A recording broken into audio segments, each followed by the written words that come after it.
What is up, everybody, to Reverse TV today. I want to talk about a story I found so interesting. I was on Twitter. So, I love the Pokemon franchise. I love the anime when I was a kid. Been following the games somewhat, but not fully. Like, I've been somewhat following the video games since they released. But the article today that it says right here, Uri Geller gives Nintendo permission to print Kadabra on Pokemon cards again. So apparently this guy was a magician or an illusionist who the Kadabra card, the Pokemon Abracadabra Alakazam was based off of, and his ability to bend spoons with his mind or whatever. And it's like, this is what the post on Twitter said. This magician sued Nintendo for designing a Pokemon based on him without notifying him and prevented them from putting Kadabra on Pokemon cards for the last 20 years. That is an insane story because when I grew up as a kid, we had Pokemon cards. I always remember there being a Kadabra card. There was always a Kadabra card. So apparently, at one point, he must have sued them, like with the time period where I was probably like maybe like a guide of the Pokemon card game, and apparently they couldn't make Kadabra Pokemon cards. So we're gonna read some of these responses. This is definitely like a wild post right here.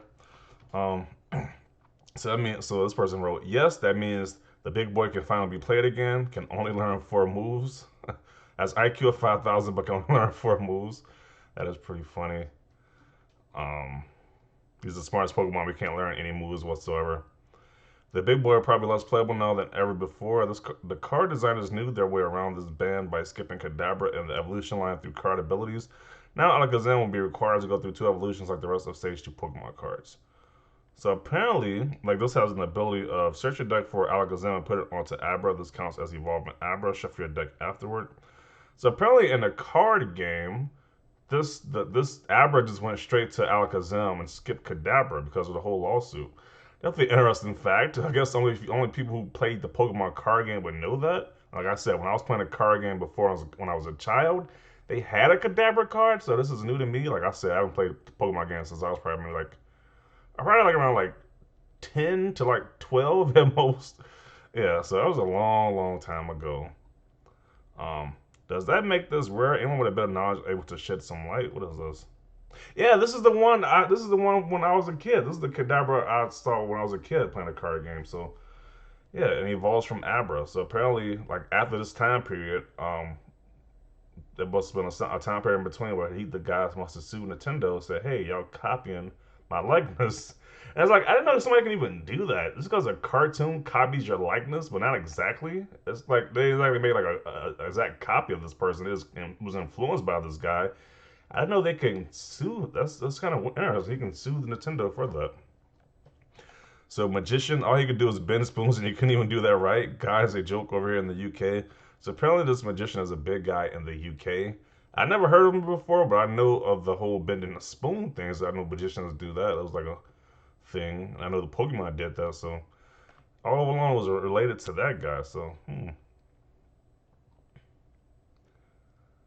me see. Wait, now that I'm thinking about it, I just realized that I never seen a Kadabra card. But why it took the guy 20 years to give the permission? Because he made a fuss 20 years ago and he thought he was done with it, but he's fed up of getting emails from Pokemon fans demanding he let them make Kadabra cards. So that means Pokemon fans has been they've been going at this guy for 20 years. That's insane. Imagine if he didn't do that and actually struck a deal with Pokemon for credits and money. Man would be well known and also hella rich. He is well known in Europe. Actually, he's worth about 20 million. But people in America don't know who this guy is. I mean, I guess he's known in Europe, but Americans don't know who this guy is. And Alakazam cards as well, since you wouldn't be able to evolve him. Alakazam has been printed the entire time. Lily just had a card in the last set. The kicker is the dude couldn't even bend spoons with his mind. Kadabra could though, so who's really the poser in that situation? He had a bust. Well, he had a place up the road from me. He had a spoon encrusted Cadillac, and was best mates for Michael Jackson. A spoon encrusted Cadillac. What does that even mean? He has a Cadillac with all spoons on it. That doesn't make any sense. It's very bizarre. Yeah, because this is what I remember as a kid too. Abra, Kadabra, then Alakazam, or it was like a Dark Kadabra as well. Yeah, I guess, yeah, that's what I remember as a kid. The Pokemon is literally named after him in the original language, LOL, which is most of how you find out that it was based on him. People are really burying the lead here in most of their text, or leave that point out, LOL. The original language, I mean Japanese. I guess if they named it after him in Japanese, that would be a big problem. But in America, his name is Kadabra, and the American name is Kadabra, and the other name was something. His name was something else. So I guess I don't know. This was massive in England because the guy was bat as crazy. Was on television for many years because he could bend spoons with his mind.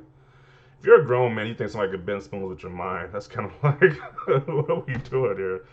It's like I guess he made his fame off having people believe he could bend spoons. I guess. Poor little Aber not being able to evolve for 20 years. The shock Pikachu face. They had ways around it. This is news to me, huh? Legit, I have no idea. Calling Yuri Geller a magician is a little bit of a stretch in my honest opinion. I think he recognizes that he's not relevant anymore, but Pokemon is. So he just wants to ride his coattails. He's pretty nutty. He's also a dishonest fraud. I want a James Randi Pokemon card that just destroys Kadabra. I don't know who James Randi is. Can we all sue him? Like, seriously, this guy thinks he's the only magician that does the spoon bending trick. Well, it's not only the spoon thing. His Japanese name is Yagura. Sounds similar to his name when produced like they do. Yagura. What was his name again? Yuri Geller. Oh, okay. So yeah, probably it does sound very similar because the Japanese name was Yagura, while his name is Yuri Geller. So it does sound a little similar, very similar actually. He also donated a giant spoon to the old town of Tel Aviv. For a second, I thought this looked strikingly like a sculpture at the Walker Art Museum in Minneapolis, minus the cherry, of course. Surely he wasn't the only magician bending spoons, right? The big issue was the spoons plus Kadabra Japanese name, which sounds very similar to the magician's name. Yeah, but still, I mean, I guess it's like a gray area with Nintendo. I was like, they did kind of copy this guy's stuff. I guess I kind of see it now, but 20 years? Jeez, they couldn't make a Kadabra card in 20 years. So they must legit like said, hey, Kadabra no longer exists in the card game. It's only Alakazam. It's next evolution. So it's kind of crazy for 20 years. Well, that is insane to me. That is so insane. So yeah, you can read the rest. You can read the rest of this thread on your own. It's definitely very interesting to see. Um, yeah, it's definitely an interesting story right here. Nonetheless, but that is the video. Leave your comments down below. Leave a like if you like this video. And as always, thanks for watching and peace.